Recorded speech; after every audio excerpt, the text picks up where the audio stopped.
नमस्कार दर्शक बंधु मु Ashutosh chemical free farming business ID YouTube channel आपको स्वागत जनावि। मु जड़े गोपालक मो ना आशुतोष डाक ना है कान्हा। आउ मु छोट समय गाईर लालन पालन करने खुशी प्रकाश करे। आउ मु छोट समय मोर गोटे गाई भी किनी पाखापाखि 8 क्लास बेलू। आ मु ट्यूशन पढ़ाए ट्यूशन जो पढ़ाऊली किसी पैसा आसला आउ से पैसा रे गोटे छोट छड़ाटे किनी 2 वर्ष 2.5 वर्षर छड़ाटे आउ सी टू मोर आरंभ होता केमती मतलब मु जड़े गोपालक बन जाइली से विषय आपको जनईबी। पूरा वीडियो आप देखु आपण मो पर स्टोरी भी होते पारे आपणकर आप जानीपर गोटे गोपालकर कष्ट कौन आउ गोपाल कौन पे आम गोपाल को छाड़ुची गाई रखुनिया घरे तो से विषय आप पूरा जानीपर। आ गोपाल को केमती कले 2 पैसा से इनकम कर से विषय भी ये वीडियो आपको जनईबी। मु बहुत किसी कष्ट सही आउ मु आगू बढ़ापी कष्ट तो एबे भी होची किंतु आगू बढ़ापी गोटे पर गोटे स्टेप चेष्टा करुछि। जदि आम समस्ते गोपालक एका कले एका संगे हो मिसी जावा तो आम किसी कर आशा करवा। आप चिंता करते मु एका करदेवी तो मु एका करें कि आप एकला करें ना। तो समस्त गोपाल को मोर गोटे अनुरोध ये वीडियो पूरा देखंतु आ चैनल को सब्सक्राइब करंतु जेमिति गोपाल को केमती आगू बढ़िबो यूट्यूब चैनल द्वारा मु आपको जणाई पारिबी। आउ मो साथ जोड़ी हबार अच्छी तो स्क्रीन रे दिया जाथवा नंबर रे मते कांटेक्ट करिवे मु आपन किछि भलो ज्ञान देई परिबी। आउ लोक माने केमती हमको भल से पचारिबे से विषय रे आपन को जणाइबी। चलंतु मो मोर स्टोरी जणाइबी आपन को गोटे गोपालकर स्टोरी। मु एबे 31 वर्षर गोटे बालक आउ मु एबे गोपालन करे प्राकृतिक चाष करे महु चाष करे। कौन पाई मु 3टा चाष करने कारण समस्त सांगे समस्ते मेल दियंती गाई सांगरे वृक्ष आमर प्राकृतिक चाष सांगरे आमर महुमाछी कले नथिले आ फल एते मिलबनी पोलिनेशन एते हेबनी से 3टी जाक मु मेल करके रखी। ता संगे आम एबे फ्यूचर रखुଛୁ आम प्राकृतिक जिनसर बाय प्रोडक्ट बनै आपण पाखु जुगेबू। आउ चेष्टा चली मात्र मात्र प्रयास करें कि आपण भल पाइबा जदि आम प्रति थी आम प्राकृतिक जिनस किणतु आमको सहयोग करते। मु छोट थी तो मु 7म क्लास पाखा पढ़ुली पाठ आम बाहर रोली आ गाई रखार बहुत शौक थी आमर। मु गाई कले जितेबले मु ट्यूशन भी पढ़ाऊली छुआ को छोट समय आउ छोट समय जो ट्यूशन पढ़ाऊली तो मु 500 टका दे गोटे छड़ाटा आनी कहले छड़ा कहले पाखापाखि 2 वर्षर माई बाछुटे तो जो आनी बापा माँ को न जन नी से जे आमती कले सब मोर गोटे बहुत मु गाई चराइबी एबे भी गाई चराए गाईर खत उठाए आ चाष भी करे। मत किसी लाज ना लोक मैंने कौन कहते न कह मत किसी लाज लगे मत दुनिया रे कैसी खराब जिन पाखे ना किंतु गाई सेवार जिते शांति मिले दुनिया मत कौन जिनस शांति मिले मत बहुत शांति मिले गाई सेवार आतकी आत्मसंतुष्टि मिले मत आले प्राकृतिक चाष करने सांगे मत एत खुशी लगे लोक मान खाଇବା देवाई कि लोक मैंने बुझीपारती मो कष्ट मुझे कष्ट करी जिते पैसा न था बहुत कष्ट हुए से गोटे गाई जो भोकिला रुए मो बहुत कष्ट हुए से मुझे बहुत किसी जिनस चेष्टा कर गाई रखापी किंतु एबे एते कष्ट हो किसी गाई दान करने पड़ू मत बापा मत तो सहयोग कर जदि इनकम किसी ना गाईर क्षीर भैल्यू एवं तक 40 टंका जिते भल क्षीर देले भी 40 टंका आउ लोक मानकर कहले जिते जगह थिला बाहर आग बुलूले गाई समस्ते बाड़ दे सारे आउ जगह बोल ना एबे चाष करें आउ चाष जो घास आसी गाई मान को दौचु आउ किसी एरिया एमती घास अच्छी किंतु सेठी लोक मैंने रखा चाहूना गाई को भावुं गाई आमर सब जिन खाई दौची तो गाई को एत हितादर करवा स्टार्ट हो गलानी। तो गाई को एबे हितादर करंतुनी, गाई आशीर्वाद नियंतु, सेवा करंतु। गोटे घर कुकुर रखिबे किंतु गोटे गाई रखि परिबे नै। गाई सेवा द्वारा केते पुण्य मिली थाए से सब आमे जान नांती। से विषय हेति में आमे गो सेवा करू नांती। गो सेवा करंतु। आपण जत्ते कोले बैकुंठ रे पडिबे। आपण एते पैसा कमाउछन का पई? ए पैसा कोन धरिक जीवे कि आपण? किछि धर्म करंतु। नाले आपण जदि सेवा करि पार नहंती तो गाई जी गोपाल को ताकू किछि पैसा दान करंतु। से जेमति गाई रखिबो घरे। आउ मु आपण को एतकी जणैबी मते बहुत कष्ट हो आज्ञा, बहुत कष्ट हो। मु तो गाई रखुदिली। तो वर्षा दिन चली थाए, माँ जानी पारला। आउ जा कले गाँव रे आप जानी कि कोडे कौन करछि सब विषय जना पड़ जाए। तो मु जो लोक देखली से लोक किसी कहनी किंतु गाँ लोक किसी कहीदेले जे से गाई काना आनी गाई रखी। तो माँ मुझे छुट्टी आसली घर को बहुत राग गला मत कहला जे गाय कौन पर रखी छुट्टी नहीं कि मो घर को पड़े। तो बोली जगह नहीं माँ तो रखी कोड़े। तो मो सान भाई माँ कहला तू धरिकी आस। मो सान भाई सागे मिसिलु आमे जाइकी गछ श्रेणी काटिकी धरिकी आसिलु। वर्षा होता है, बहुत सारा वर्षा होता है। तो से भिजिकी बोले भिजी भिजी बोले आमे लगेलु आम घर बनइलु। बापा गोटे आम फास्ट प्रथम जाइकी पैसा ना मो पाखे मु निज बापा मते कहले घर को आने कह बापा भी कही। तो जिते खंट थोपी सारा बापा नथिले घरे। माँ को संध्या बेला गाई धरिकी आसिलु। आम खाली मात्र गोटे खंट थोपी देकी आम से तिरपाल बांधी रात प्रबल वर्षा है। वर्षा है जमती तो पूरा जो तिरपाल फाटीगला पूरा। तो रात किंतु कम गाई बीतला बहुत कष्ट होला मन भितर। तो कौन करी हाथ पैसा ना आम घरे बीते एते कले सदृढ़ न कले स्ट्रंग नथिलु कि आमे किछि करियो बोले बापा कांट्राक्ट करथले। तो किछि हमरो एजबेस्टर थिला, पटा टोटा थिला, कोडे बाड़ दवा पे आनिथिले। तो मु ताकू कंटा पिडी पिडी साइड कले भलसे कंटा पिडी ताकू खाइबा सिस्टम कले कर देली। तापर आमे कले जरी जो आम तिरपाल था बिछाई देलु। किछि दिन पई से गाई रही पारला किंतु जो पछाड़ थिला जो तळे ता किछि पकई नथिली। तो कादू बहुत होतला, गाई चली गले पूरा कादू हो जातला। तो सेठी आमे धीरे धीरे पुणी रास्ता रो बोले साइड रास्ता साइड रे पड़थल नुआ काम चलथे रास्ता रे। तो आमे सेठु आनलु मुरुम। बापा कहले पैसा देके मुरुम आनी पकई देले सी रो गाईटा रखुच। तो आउ गाई आस्ते आस्ते धीरे धीरे पैसा देना ट्यूशन पढ़ुली। आउ जो स्कूल में पढ़ुली मात्र कहले 6 मास पढ़ा पाठ हेले 4 मास घरे ब्लॉक ग्राउंड स्कूल थिला। आंदोलन कर पढ़ुले स्कूल बंद हो जाता। तो घर को पड़े आसते तो बापा नुआ नुआ दुकान भी देते आमको कहले बेसी तो कंट्राक्ट लाभ हलानी से नुआ नुआ गैरेज देते। तो गैरेज रे बसे मु ट्यूशन छुआ को पढ़ाए। आउ पुणी गाई को चरई नेबी ताकू कोड घास काटबी सब जिन करी। माँ भी बहुत हेल्प करता मत, बापा भी हेल्प करती। किंतु बापा जदि बापा जब काम करेंगे तो खाइबा कोड मिल। तो बापा टिके गाई प्रति एते ध्यान दौ नथिले किंतु सेवा करथिले सी। तो पैसा नले कुआडे से तो घरे केतल रहो नथिले तो कुआडे से सेवा करी। तो मो भाई संगे बहुत मिसिकी आमे आ जन को आम पड़िशा भाई कले आलोक बोली गोटे भाई अच्छे मोर। सी मत बहुत हेल्प करथिला जतले नुआ गाई आनी मु। सी मत गात खोल हेल्प करथिला बहुत। तो मते धीरे धीरे मु कले एजबेस्टर लगेली निज जिते कले ट्यूशन पैसा नहीं कंक्रीट बनइले। बापा मत हेल्प कर लेबर पैसा बनाई से निजे बापा मु सानू कले मो भाई सान भाई माँ समस्ते लगिगलु। आम खाली गोटे मिस्त्री आनिकी कंक्रीट कलु। धीरे धीरे गोटे गाई आम पाखापाखि 4-5टा गाई हो गले। आ गाई शौक थिला मोर। जो गाई शौक थिला तो 5टा गाई गले। तापर मु आडे पाठ पढ़ुली भी सान को आसले गाई चरई नेबी।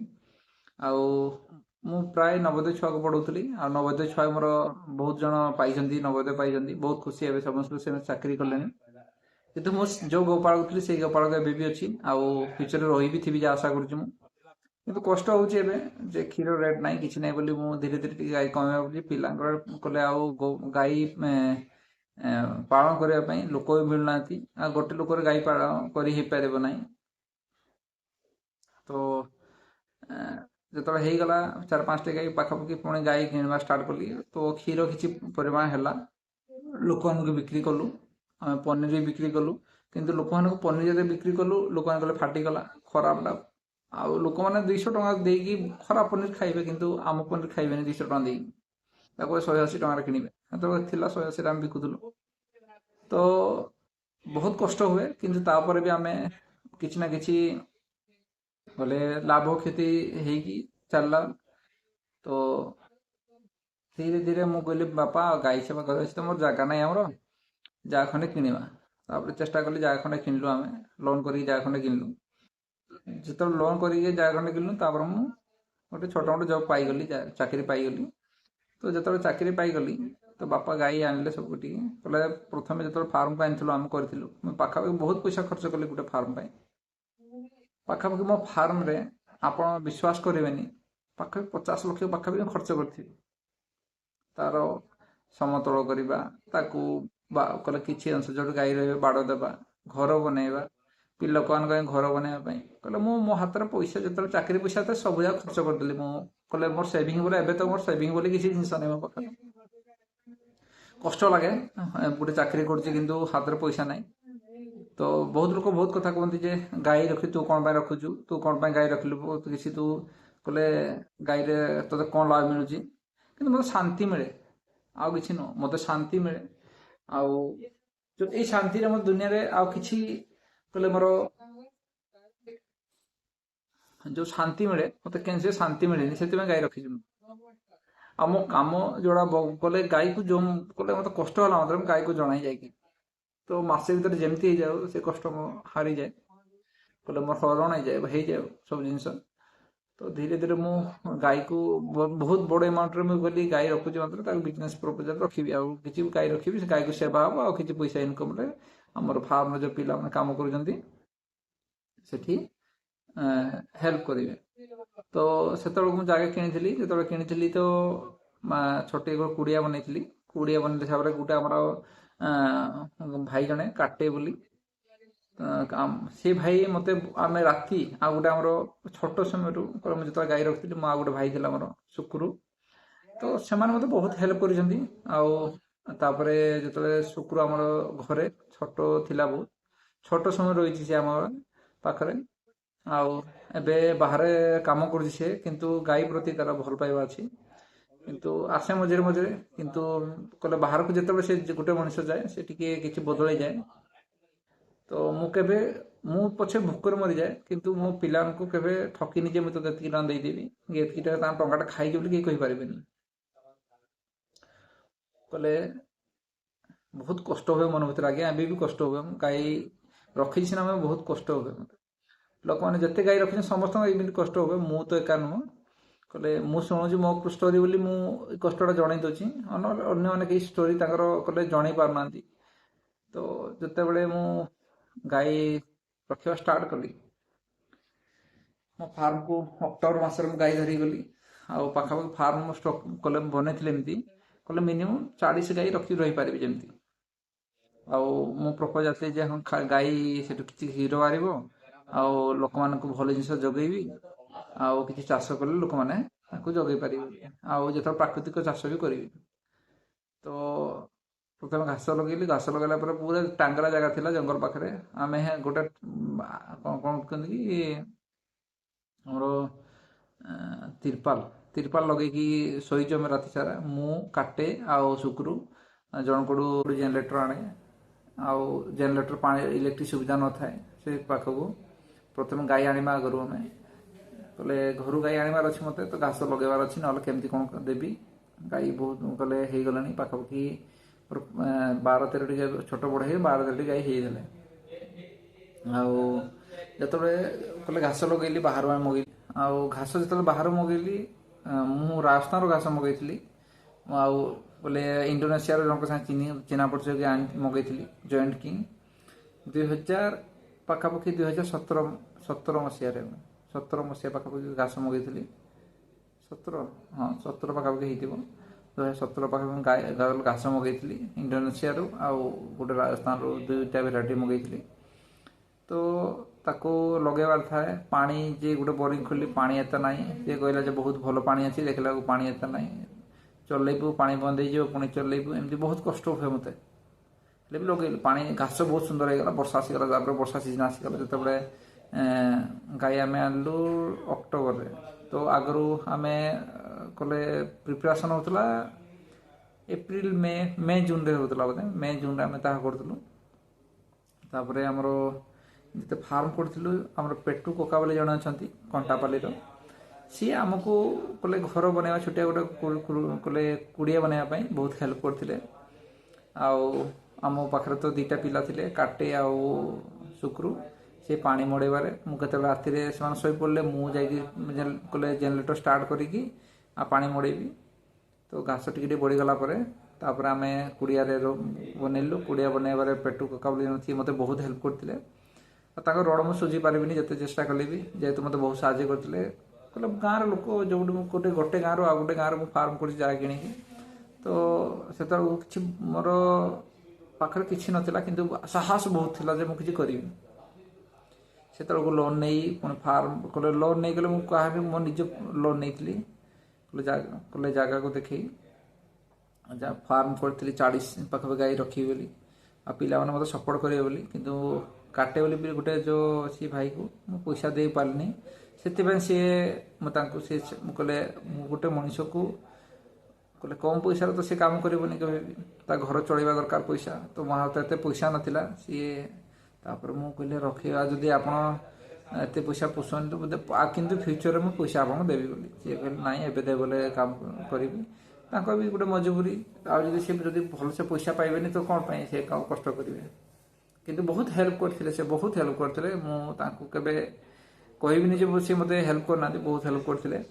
ତାପରେ ଶୁକ୍ର ଆମର ସିଏ ବି ବହୁତ ହେଲ୍ପ କଲା କରିସାରିଲା ପରେ ଗାଈ ସଂଖ୍ୟା ବଢ଼ିଲେ କ୍ଷୀର ବି କିଛି ବଢ଼ିଥିଲା ପର୍ ଡେ ମୋର ପାଖାପାଖି 80-90 ଲିଟର କ୍ଷୀର ବାହାରୁଥିଲା ଆଉ ପନିର ଫାଡ଼ୁଥିଲୁ ଲୋକମାନଙ୍କୁ ବିକ୍ରି କରୁଥିଲୁ ଲୋକ ଯେତେବେଳେ ପନିର ବି ବହୁତ ଜଣ ଅଛନ୍ତି କହିଲେ ଏ ଷ୍ଟୋରି ତ କହିବା କଥା ନୁହଁ କହିଲେ ଆମେ ହୋଟେଲ ଦେଉଥିଲୁ କି ପନିର ଆଣିଲା ପରେ ପଇସା ଦିଅନ୍ତିନି ଠିକ୍ ଟାଇମ୍ରେ କହିବେ ଖରାପ ପନିର ହେଇଗଲା ଭାଙ୍ଗିଗଲା ଆଉ କେତେ ଲୋକ ତ ଏବେ ଏମିତି ଆଜାକେ ପଇସା ବି ଦେଇନାହାନ୍ତି ପନିର ଆଣିଲା ପରେ ବି ବଡ଼ ବଡ଼ ଲୋକ ଅଛନ୍ତି ସେମାନେ କହିଲେ ସବୁ ଜିନିଷ ଖାଇ ତାଙ୍କ ପରେ ଆମକୁ ପଇସା ଦିଅନ୍ତିନି କହିଲେ ଆଜି ଦେବି କାଲି ଦେବି କିନ୍ତୁ ସେମାନେ ବୁଝିପାରନ୍ତି ଗୋଟେ ଗାଈ ଚାଷୀ ତମଠୁ 2 ଟଙ୍କା ଆଣିବ ବୋଲେ ସେ ଯାଇକି ଗାଈକୁ ଖାଇବା ଲାଗି ଦେବ ନହେଲେ ସିଏ କେଉଁଠି ଦେବ ତା ହାତ ତ କିଛି ନାହିଁ ସେ ଦେବ କୁଆଡ଼ୁ।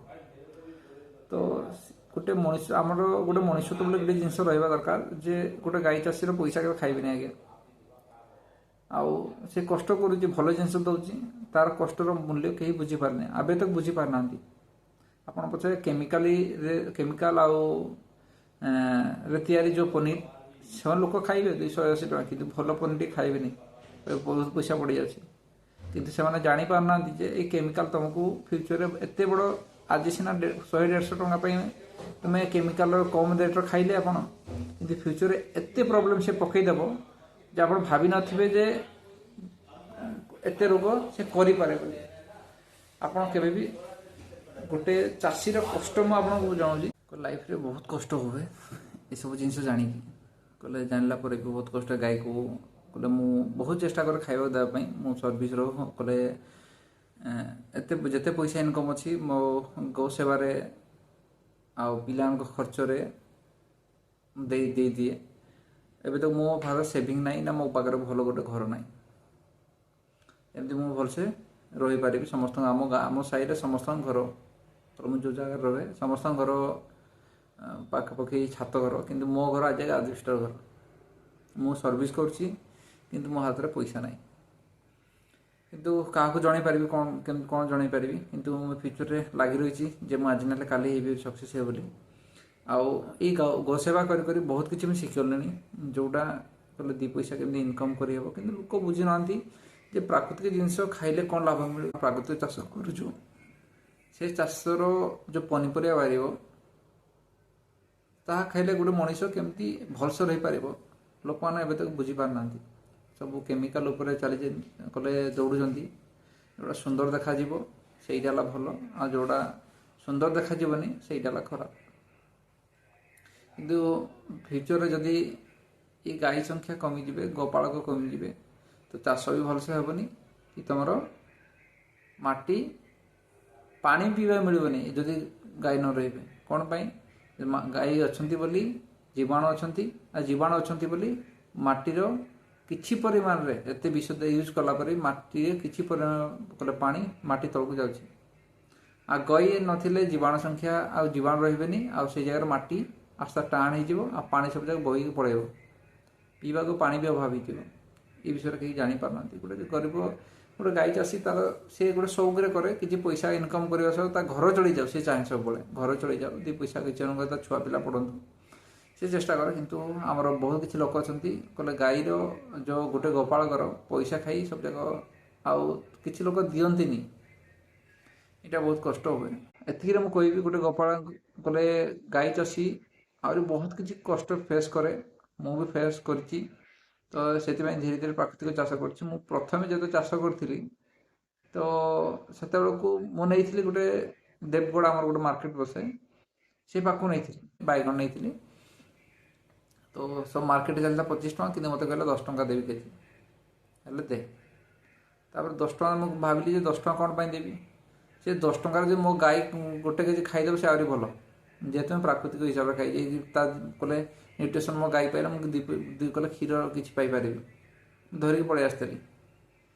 କିଏ ଆଜି କିଏ ବୁଝିପାରୁନାହାନ୍ତି ପ୍ରାକୃତିକ ଚାଷରେ ଯେଉଁ ପନିପରିବା ଚାଷ ହୁଏ ତାର କେତେ ଭ୍ୟାଲୁ ଥାଏ। ତାର ଆମେ କେମିକାଲ ଘରେ ଘରେ, ସେଥିପାଇଁ ଗୋଟେ ଘରେ ଘରେ ସମସ୍ତ ପ୍ରାୟ ଘରେ ବିପି ପେସେଣ୍ଟ ଅଛନ୍ତି, ଘରେ ଘରେ ଏବେ ହାର୍ଟ ପେସେଣ୍ଟ ବାହାରିଗଲେଣି, ଆଉ କିଛି ଘରେ କ୍ୟାନ୍ସର ପେସେଣ୍ଟ ବାହାରିଗଲେଣି, କିଛି ଘରରେ କିଡ଼ନୀ ପେସେଣ୍ଟ ବାହାରିଗଲେଣି। ତ କାହାର ଶ୍ୱାସର ପ୍ରୋବ୍ଲେମ୍ ବାହାରୁଛି, ଇଏ ଆମର କେମିକାଲ ଆଉ ବାୟୁ ପ୍ରଦୂଷଣ ଆଉ ଜଳ ପ୍ରଦୂଷଣ ଆଉ ମାଟି ପ୍ରଦୂଷଣ, ସେଥିପାଇଁ ସବୁ ଏ ବେମାର ହେଉଛି। ଏ ଗୋମାତା ଆମକୁ ବଞ୍ଚେଇ ପାରିବ। ତ ଆପଣ ଚେଷ୍ଟା କରନ୍ତୁ, ଗୋଟେ ଗୋପାଳକକୁ ସାହାଯ୍ୟ କରନ୍ତୁ। ଗୋପାଳକୁ ସାହାଯ୍ୟ କଲେ ସେ ଧୀରେ ଧୀରେ ସବୁ ପ୍ରକାର ଚାଷୀଙ୍କୁ ସେ ସାହାଯ୍ୟ କରିପାରିବ। ଯେମିତି ଆମର ଧାନ ଚାଷ କରୁଛନ୍ତି, ସିଏ ବି ଗୋଟେ ଚାଷୀ, ଯିଏ ମୁଗ ଚାଷ କରେ ସିଏ ବି ଗୋଟେ ଚାଷୀ। ଗାଈ ଗୋମାତା ଯିଏ ବି ଗୋପାଳକ, ତାଠୁ କ୍ଷୀର କିଣନ୍ତୁ, ତାଠୁ ଦହି ଖାଆନ୍ତୁ, ତାଠୁ କଲେ ଆମର ଗାଈ ଜାତୀୟ କଲେ ଜିନିଷ ଖାଆନ୍ତୁ। ଆଉ କିଛି ଗୋପାଳକ ଅଛନ୍ତି ବହୁତ ଖରାପ ବି ଗୋପାଳକ ଅଛନ୍ତି, ଦେଖନ୍ତୁ। ଆଉ ଭଲ ଗୋପାଳକ ଚିନ୍ତା କଲେ ଚିହ୍ନନ୍ତୁ। ଆଉ ଆପଣ ଆକ୍ଚୁଆଲି ପଇସା କମ୍ ରେଟ୍ ଦେଉଛନ୍ତି, ସେମାନେ ସେଥିପାଇଁ ଭେଜାଲ ଦେଉଛନ୍ତି। ଆଉ ଯଦି ଆପଣ ଠିକ୍ ରେଟ୍ ଦେବେ, ସେମାନେ ଭେଜାଲ ଦେବେନି। କ'ଣ ପାଇଁ? ନହେଲେ ତା ଘର ଚଳିବ କେଉଁଠୁ? ଯଦି ଆପଣ କମ୍ ରେଟ୍ରେ 40 ଟଙ୍କା ଖୋଜିବେ କ୍ଷୀର, ତା ଖର୍ଚ୍ଚ ହେଉଥିବ 1 ଲିଟରରେ 50-60 ଟଙ୍କା ଖର୍ଚ୍ଚ ହେଉଥିବ, ସେ ଆଡ଼ଜଷ୍ଟ କରିଦେବ କେଉଁଠୁ? କିଛି ମିଲାବଟ କରିବ।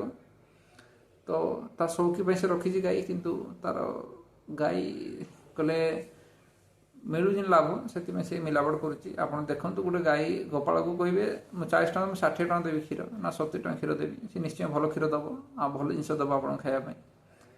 ଆଉ ମଣିଷ ତ ତା ପାଖରେ ଅଛି, କିନ୍ତୁ ମଣିଷ ଏଥିପାଇଁ ମଣିଷ ତ ହରେଇଦିଏ ଯେ ତା ପାଖରେ ଖାଇବାକୁ ନଥାଏ, ସେଥିପାଇଁ ମଣିଷ ତ ହରେଇଦିଏ। ସିଏ ଗୋଟେ ଗୋପାଳକ କେବେ ବି ସେ ମିଲାବଟ ଜିନିଷ କରେ ନାହିଁ, କିନ୍ତୁ ତା ମଜବୁରି କରିଦିଏ ସେ ମିଲାବଟ କରିବା ପାଇଁ।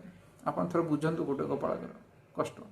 ସକାଳ ଯଦି ସିଏ ଉଠିଲା, ତାକୁ ଗୋଟେ ଗାଈକୁ ଦାନା ଦେବାର ଅଛି, ଗାଈର ସେବା କଲେ କେଉଁଠୁ ଆସିବ, ଘାସ କେଉଁଠୁ ଆସିବ, ପୁଆଳ କେଉଁଠୁ ଆସିବ, ତା ଖତ କିଏ ଉଠେଇବ?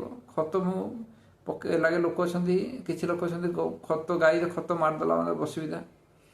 ତ ସେ ବହୁତ କଷ୍ଟରେ ଆପଣଙ୍କୁ କ୍ଷୀର ଦୁଇ ବୁନ୍ଦା ଦେଉଛି ଆପଣଙ୍କୁ, ତ ଆପଣ ତାର କଷ୍ଟ ବୁଝନ୍ତୁ। ଆଉ ଗୋଟେ ଗୋପାଳକକୁ ତାଠୁ କ୍ଷୀର କିଣନ୍ତୁ, ଆଉ 2 ପଇସା ଅଧିକା ଯାଉ, କିନ୍ତୁ ଆପଣ ଦେହ ସୁସ୍ଥ ରହିବ। ଆଜ୍ଞା, ମୁଁ ଆଉ ମୋ ବିଷୟରେ ଆଉ କହିଥାନ୍ତି, କିନ୍ତୁ ଏତେ ଆପଣ ବୋର୍ ବି ହେଇଯାଇଥିବେ, ସେଥିପାଇଁ କହିପାରୁନି। ନେକ୍ସଟ ଭିଡ଼ିଓରେ ଆପଣଙ୍କୁ ଏ ଗୋପାଳକ ବିଷୟରେ ଜଣେଇବି। ଆଉ ଆପଣ ଏତିକି ତକ ରହିଥିବାରୁ ଧନ୍ୟବାଦ। ଆଉ ଗୋପାଳକୁ କେମିତି ଆଗକୁ ବଢ଼ିବ ସେ ବିଷୟରେ ବି ଭିଡ଼ିଓ ଆଣିବି। ଆଉ ଯେଉଁ ଭାଇଙ୍କୁ ଏଇ ଭିଡ଼ିଓ ଭଲ ଲାଗିଥାଏ, ତ ଆପଣ ସବସ୍କ୍ରାଇବ୍ କରନ୍ତୁ ଆଉ ସେୟାର କରନ୍ତୁ। ଯେଉଁ ଲୋକମାନେ ପ୍ରାକୃତିକ ଖାଦ୍ୟ ଖାଇବାକୁ ଚାହୁଁଛନ୍ତି, ଗୋପାଳ କଲେ ଗୋଟେ ଭଲ ଚାଷ ସାଙ୍ଗେ ଯୋଡ଼ି ରୁହନ୍ତୁ। ଯଦି କୌଣସି ଭଲ ଚାଷୀ ମିଳୁନାହାନ୍ତି, ତ ଆମ ସାଙ୍ଗେ ଯୋଡ଼ି ରୁହନ୍ତୁ। ଆମେ କଲେ ପ୍ରାକୃତିକ ଚାଷର ପନିପରିବା କିଛି ଅଂଶ ଦେଇପାରୁ ଆମେ, ଆଉ ତେଲ ମହୁ ଏଇ ଜିନିଷ ଆମେ ଦେଉ।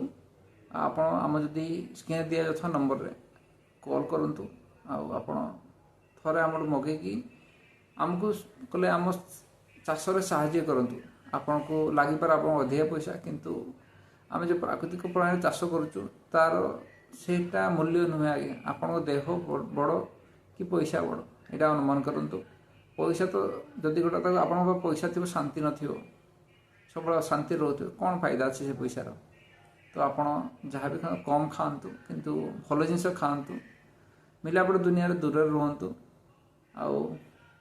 मु चेष्टा करी आपको भल जिनस देवाई आमर गोपालक भाई मैंने भी जो आप 2 पैसा एक्सट्रा देवे से मैंने आपको भल जिनस देवे बोले आशा करेंगे मो भिडियो देखि आपको धन्यवाद आप नेक्स्ट वीडियो आउ कि गोपालक गले गोपालक विषय कहि आप गोमाता विषय कहि आ चाष विषय भी जनइबी मुझे टाइम मिलूनी भलसे मत गाई सेवा करी चाकरी करी मो टाइम मिलूनी से वीडियो बन पारनी किंतु मो बनैबी गोपाई बनैबी ना नहीं मो गोपालक भाई मान आउ जी भल जिन खावाई चाहते से मु निश्चय गोटे गोटे वीडियो आणुथी आप देखु था और शेयर करूँ लोक मानक जमी सब जानीपारे रही आपण ये गोपाल नेक्स्ट वीडियो गोटे भल वीडियो आनिबी